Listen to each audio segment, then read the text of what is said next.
अस्सलाम वालेकुम बच्चों, आज का हमारा पेज नंबर 96 है। यूनिट हमारा 8 है और हम पढ़ रहे हैं सोलर सिस्टम। तो आज हम सबसे पहले एक एक्टिविटी देखेंगे। टेक अ लार्ज बॉल, वो कहता है एक सबसे बड़ी बॉल लें, 2 स्मॉल और 2 स्मॉल, ठीक है, 2 छोटी, बट डिफरेंट साइज बॉल्स, लेकिन उनका साइज़ जो है वो डिफरेंट होना चाहिए। 6 सॉफ्ट बीड्स, और जो 6 हैं आपने नरम से मोती लेने हैं ऑफ डिफरेंट साइज़, मुख्तलिफ साइज़ के। 9 पीसीज ऑफ थ्रेड, और 9 पीसीज लेने हैं आपने धागे के अप्रोक्सीमेटली इक्वल इन लेंथ, जो तकरीबन जिनकी लेंथ जो है एक जैसी हो। 18 स्मॉल आयरन स्टील हुक्स, और आपने 18 जो है स्टील की हुक्स लेनी है। 1 राउंड कार्डबोर्ड, और एक कार्डबोर्ड लें गोल, ठीक है। 1 side of which is smooth and white, जिसकी एक साइड जो है वो बिल्कुल स्मूथ हो, हमवार हो और वाइट कलर की हो। पेस्ट द वाइट पेपर, और उस पर वाइट पेपर जो है आप लगाएं on the cardboard sheet. Cardboard sheet पर आपने वाइट कलर का पेपर लगाना है। ड्रॉ 8 सर्कल, और आपने 8 सर्कल ड्रॉ करने हैं ऑफ डिफरेंट डायमीटर्स, मुख्तलिफ डायमीटर्स के, अराउंड वन एंड अदर, एक के बाद दूसरा, on the white side of the cardboard. Cardboard की जो वाइट साइड होगी उस पर आपने क्या करना है, इस तरह से हमने सर्कल्स ड्रॉ करने हैं। ये कार्डबोर्ड है, ठीक है, इस पर उन्होंने कहा है 8 सर्कल्स ड्रॉ करें, और ये आपकी सबसे बड़ी बॉल है। फिर उसके बाद 2 छोटी बॉल्स लें, और फिर बीड्स लें जो नरम होते हैं, ठीक है। इस तरह से आपने उसको बनाना है। Hang the cardboard with some support, वो कहता है लटका ले इस कार्डबोर्ड को किसी जगह पर। इन सच वे, इस तरह से, दैट के इट्स वाइट साइड के, इसकी जो वाइट साइड है शुड फेस द ग्राउंड, इसकी वाइट साइड जो उसका जो फेस है वो ज़मीन की तरफ होना चाहिए। Tie 18 hooks, 1 at each end of the 9 pieces of thread, वो कहते हैं इन धागों के साथ आपने क्या है, हुक्स को बांध लेना है। Join 3 balls and 6 beads separately with 1 end of each thread by fixing the hook into the ball or bead, वो कहते हैं फिर आपने क्या करना है, एक एक सिरा जो है बॉल के साथ धागे का जो है वो बांध देना इस तरह से, ठीक है। सारे के सारे बीड्स और बॉल्स आपने इस तरह से बांध देनी है। Hang the large ball by fixing the hook tied at the second end of its thread in the cardboard, तो आपने यहाँ पर देखे बिल्कुल सेंटर में जो है सबसे बड़ी बॉल को बांध देना है, और सेकंड पर ये देखे सेकंड एंड, ठीक है, और फर्स्ट एंड पर इस तरह से ये बॉल्स आपने बांध देनी है। At the central point of the circle it will appear the sun, तो ये सूरज की तरह लगेगा in the model of the solar system. तो सोलर सिस्टम में बिल्कुल सेंटर में क्या करेंगे, आप लगा देंगे सन को, ठीक है, बड़ी बॉल को सबसे फॉलो द फिगर, वो उसके बाद कहता है कि आप फॉलो करें फिगर को जिस तरह से ये तस्वीर बनी हुई है। And hang the other beads, और दूसरे बीड्स भी आपने इसी तरह लटका देने हैं। एंड बॉल्स, और बॉल्स को अराउंड द लार्ज बॉल, बड़ी बॉल के इर्द गिर्द। इन सच वे, इस तरह से, दैट दे शुड रिप्रेजेंट, जो रिप्रेजेंट करता है the size and the position, जो साइज और पोजीशन को शो करता है, ऑफ 8 प्लैनेट, 8 सियारों की, इन the model of the solar system. तो इस तरह से क्या है बच्चों, आप सोलर सिस्टम का जो है मॉडल प्रिपेयर कर सकते हैं। आपने यही मेथड यूज़ करना है और इसको बनाकर दिखाना है।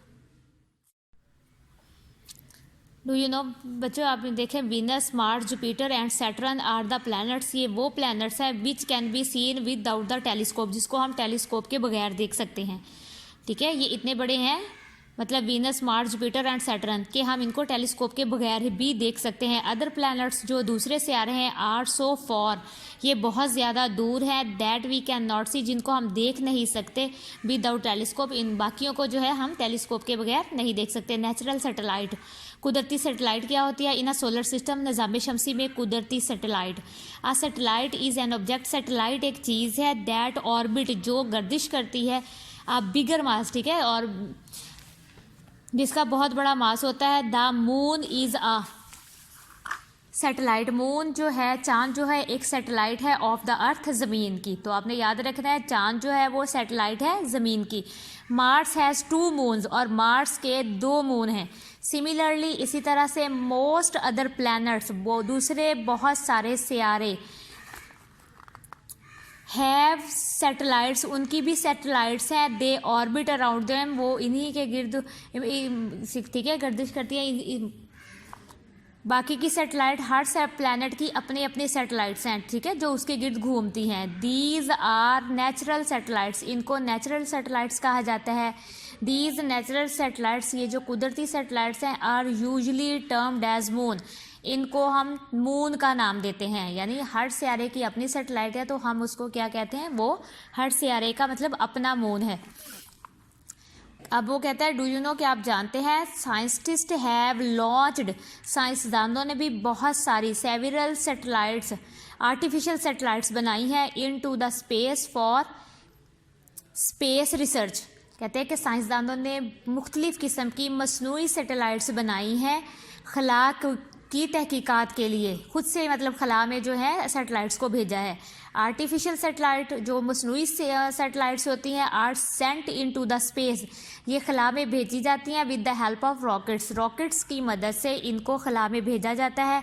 द फर्स्ट आर्टिफिशियल सैटेलाइट, जो पहली आर्टिफिशियल सैटेलाइट है, नेम्ड एज स्पुतनिक 1, जिसका नाम स्पुतनिक 1 है, was launched in to space, जिसको स्पेस में भेजा गया बाय रशिया, रूस ने, ऑन 4 अक्टूबर 1957, 1957 में, ठीक है, अमेरिका, रशिया ने एक सैटेलाइट बनाई थी जिसको उन्होंने खला में भेजा, स्पेस में भेजा। सिंस देन, फिर इसके बाद थाउजेंड्स ऑफ सैटेलाइट्स, हज़ारों सैटेलाइट्स हैव बीन लॉन्च्ड, बनाई जा चुकी हैं into the space for different purpose, मुख्तलिफ पर्पज़ के लिए मुख्तलिफ सैटेलाइट्स को खला में भेजा गया है। जियो स्टेशनरी सैटेलाइट्स, जियो स्टेशनरी यानी जोग्राफियाई सैटेलाइट्स, जिसमें ज़मीन के बारे में जाना जाता है। And polar satellites are used, इनको यूज़ किया जाता है for studying the weather, weather के बारे में जानने के लिए, यानी मौसम के बारे में जानने के लिए, नेविगेशंस के बारे में, एंड कम्युनिकेशन और राब्ते के बारे में जानने के लिए। यानी कि चीज़ों की तरफ इशारा करता है कि वेदर, मौसम कैसा है, जहाज़ ने किस तरफ जाना है, नेविगेशंस होती है कि जहाज़ कौन सी साइड पर जाएगा, और कम्युनिकेशन, राब्ते के लिए भी सैटेलाइट्स को यूज़ किया जाता है। जैसे हम फ़ोन पर बात करते हैं तो उसका कनेक्शन जो होता है वो सैटेलाइट के थ्रू ही होता है। सैटेलाइट्स इन हाई पोलर एलिप्टिकल ऑर्बिट्स, जो सैटेलाइट्स होती हैं कुतबी, ठीक है, महवर के गिर्द, आर यूज्ड, इनको यूज़ किया जाता है फॉर कम्युनिकेशन, राब्ते के लिए, टू द पीपल, लोगों के, living close to the north pole, जो नॉर्थ पोल के करीब रहते हैं, ठीक है। तो सैटेलाइट्स को लोगों के दरमियान राब्ते के लिए भी यूज़ किया जाता है। एज इट इज़ डिफ़िकल्ट, ऐसा कि ये मुश्किल है, फॉर देम, उनके लिए, टू रिसीव सिग्नल्स, कि वो रिसीव करते हैं signals from the Jio stationery satellite above the equator. आपको पता बच्चों, जियो स्टेशनरी सैटेलाइट जो होती हैं वो इक्वेटर से ऊपर होती है, इसलिए उनके जरिए से लोग आपस में रब्ता नहीं कर सकते, इसलिए वो जो है पोलर इलिप्टिकल ऑर्बिट के ज़रिए से रब्ता करते हैं, जो नॉर्थ के करीब होता है। लो अर्थ ऑर्बिट सैटेलाइट, जो ज़मीन के करीब होती हैं satellites, pass over the earth, वो ज़मीन के ऊपर से गुजरती हैं, surface only few 100 kilometres up, जो बस चंद 100 किलोमीटर के ऊपर से मतलब हरकत करती रहती है। दे कैन बी यूज्ड, इनको यूज़ किया जाता है फोटोग्राफ, फ़ोटो लेने के लिए। The surface of the earth in detail, वो ज़मीन के कुछ सैटेलाइट्स ऐसी हैं जो ज़मीन के ऊपर जो है कुछ किलोमीटर पर, कुछ 100 किलोमीटर पर घूमती रहती हैं, और इनका मकसद सिर्फ ये होता है कि वो ज़मीन की जो है फ़ोटोज़ लेती हैं डिफरेंट जगह की। तो बच्चों, ये साइंस और टेक्नोलॉजी की सैटेलाइट्स हैं, ठीक है, कि साइंस ने कितनी तरक्की की है और कौन कौन से काम करते हैं। तो बच्चों, आज का ये आपका लेसन है, आपने इसी की रीडिंग याद करनी है और इसी के वर्ड मीनिंग आपने राइट करने हैं। कि हमारे जो है यूनिट 8 की एक्सरसाइज स्टार्ट होगी। आज हम बुक वर्क करेंगे। सबसे पहले हमारी है fill in the blanks. The earth is third planet from the sun, ठीक है, सूरज से तीसरे नंबर पर जो है वो अर्थ है। The Jupiter is the largest planet in the solar system, Jupiter जो है वो लार्जेस्ट प्लैनेट है, ठीक है, सबसे बड़ा सियारा है सोलर सिस्टम का, ठीक है, सन के बाद जुपिटर जो है। Pluto is not a planet, Pluto planet नहीं है, ये याद रखना है कि प्लूटो जो है वो डॉफ प्लैनेट है, ठीक है, ये सूरज से बहुत दूर है, इस वजह से ये प्लैनेट नहीं है।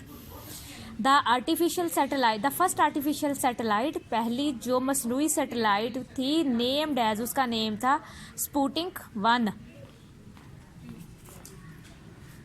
वाज लॉन्च्ड, जिसको लॉन्च किया गया इनटू स्पेस इन 1957 में, ठीक है, 1957 में जो सबसे पहले दुनिया से, ज़मीन से जो सैटेलाइट भेजी गई उसका नेम जो था वो स्पुतनिक 1 था, ठीक है। उसके बाद है आपका 5 वाली fill in the blanks. Moon take about, चांद जो है वो लेता है 29 to 30 डेज, यानी कभी किसी मंथ के जो है 29 डेज होते हैं, किसी के 30 डेज होते हैं, to orbit around the earth, ज़मीन के गिर्द जो चांद जो है वो अपना एक चक्कर 29 to 30 डेज में कंप्लीट करता है। अब है इन सर्कल द करेक्ट ऑप्शन, कि जो सही ऑप्शन है उसको आपने सर्कल करना है। आफ्टर विच प्लैनेट, किस प्लैनेट में डज द नेपच्यून ऑर्बिट, ठीक है, नेपच्यून किस प्लैनेट के बाद ठीक है गर्दिश करता है, उसे कहते हैं यूरेनस। बिफोर विच प्लैनेट, तो किस प्लैनेट से पहले does the Venus orbit, orbit किस प्लैनेट से पहले आता है, तो अब बच्चों ऑप्शन नंबर सी जो है वो करेक्ट है। अर्थ से पहले जो है वो वीनस है, ठीक है, और नेपच्यून के बाद जो है वो यूरेनस है। उसके बाद है which is the biggest planet amongst the following, उन्होंने 4 प्लैनेट दिए हुए, उनमें से क्या वो कहता है सबसे बड़ा कौन सा है, वीनस बड़ा है, यूरेनस, मार्स या अर्थ, तो अर्थ बेटा सबसे बड़ा है, इन चारों में से अर्थ बड़ा है, ठीक है, ये आपने याद रखना है। Which one of the following is the natural satellite of the moon, तो कुदरती सैटेलाइट जो है ज़मीन की अर्थ की कौन सी है, वो मून है। कुदरती सैटेलाइट जो है ज़मीन की वो क्या है, मून है। Which is the biggest planet of our solar system, हमारे निज़ाम शमसी का सबसे बड़ा प्लैनेट कौन सा है, जुपिटर है। द सेकंड लार्जेस्ट प्लैनेट, अब दूसरा बड़ा प्लैनेट, जुपिटर सबसे बड़ा है, उससे मतलब छोटा जो है लार्जेस्ट प्लैनेट, जो सेकंड लार्जेस्ट प्लैनेट जो है सोलर सिस्टम का इज़ अ सैटर्न, वो सैटर्न है, ठीक है। Diameter of the earth is, और अर्थ का जो डायामीटर है वो है 12,756, तो ये करेक्ट ऑप्शंस मैं आपको बता रही हूँ, बाकी जो है वो रॉन्ग ऑप्शंस हैं, ठीक है। The cause of blue colour, blue colour का बाइस ऑफ नेपच्यून, यानी वो कहते हैं नेपच्यून जो प्लैनेट है वो ब्लू कलर का क्यों हमें नजर आता है, तो मथाइन गैस की वजह से, ठीक है, मथाइन की वजह से नेपच्यून का कलर हमें ब्लू नजर आता है। साइंटिस्ट थिंक, साइंसदान सोचते हैं दैट के many millions of year ago, लाखों साल पहले, देयर वाज अर्थ, यहाँ पर एक अर्थी लाइक क्लाइमेट ऑन, ठीक है, अर्थ जैसा ज़मीन जैसा जो आबोहवा थी वो किस मतलब प्लैनेट की है, साइंसदान सोचते हैं कि पहले था, तो मार्स, मार्स ऐसा मालूम होता है कि उस पर लाखों साल पहले ज़मीन जैसा क्लाइमेट था। द अर्थ्स मून, ठीक है, अर्थ का यानी ज़मीन के जो चांद है कंप्लीट 1 रेवोल्यूशन, एक चक्कर मुकम्मल करता है अराउंड द अर्थ, ठीक है, ज़मीन के गिर्द। अब चांद जो है ज़मीन के गिर्द वो 29 और 30 डेज़ में जो है अपना एक चक्कर ज़मीन के गिर्द जो है कंप्लीट कर लेता है। तो बच्चों ये आपका जो है बुक वर्क है, नेक्स्ट पेज पर देखें, पेज नंबर 100 पर ये आपकी जो है उन्होंने पज़ल दी है, वर्ड पज़ल, यानी उन्होंने आपको प्लैनेट्स दिए हुए हैं, ठीक है, आपने इस पज़ल में से उन प्लैनेट्स को ढूंढ के उनको आपने सर्कल करना है, ये आपका आपने खुद करना है, ठीक है। ये यहाँ पे उन्होंने किया भी हुआ है कि मरकरी ये है, सैटर्न है, ठीक है, नेपच्यून है, प्लूटो है, यूरेनस है, मार्स है, ठीक है, वीनस है और जुपिटर है। तो इस तरह से आपने इनको इस पज़ल को सॉल्व करना है, तो आज का आपका यही काम है, और आपने इसको सॉल्व करके याद करके मुझे चेक करवाना है।